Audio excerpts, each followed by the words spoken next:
মানুষ অনেক দুর্ভোগ হইতেছে। 2টার দিকে এখন পর্যন্ত আমরা এই জায়গাতেই পড়ে রয়েছি। গাড়িতে এলাকে বাচ্চার খাবার রয়েছে। মানুষকে এত কষ্ট দিয়ে কিসের কনসার্ট হইতেছে?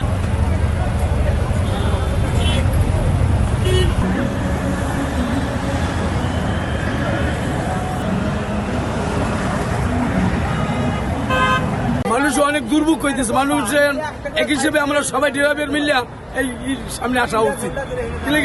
তাহলে তো মানুষের সামনে দিকে অনেক কিছু অনেক ক্ষয়ক্ষতি হইতেছে। পিছনে রুগী মুগি লইয়া বইয়া রয়েছে, রুগীরা অনেক কষ্ট করতে আছে। মানুষের কি দুর্ভোগান্তিতে আমরা আছি যা বলার মতো না।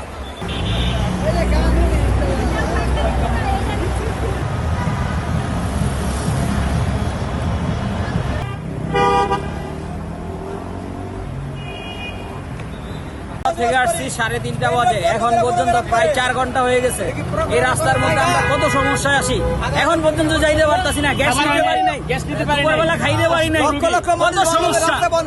আমরা আজকে অনেক কষ্ট করতেছি ভাই, অনেক কষ্ট করতেছি। কিসের কনসার্ট করতেছে? মানুষকে এত কষ্ট দিয়ে কিসের কনসার্ট হইতেছে আমরা বুঝতেছি না।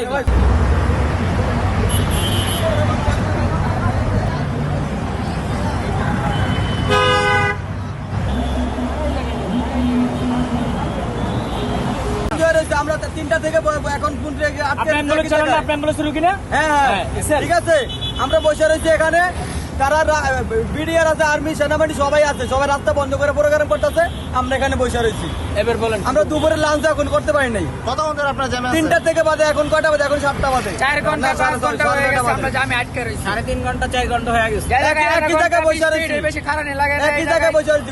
জামের ভিতরে ওই জামু সদরঘাট সারদানের মতো সারদানে আসে যায় পুলিশ আছে, সেনাবাহিনী করতে দেখি তাদের প্রোগ্রাম হতে আমরা রাস্তায় বসে রয়েছি। 2টার দিকে এখন পর্যন্ত আমরা এই জায়গাতেই পড়ে রয়েছি।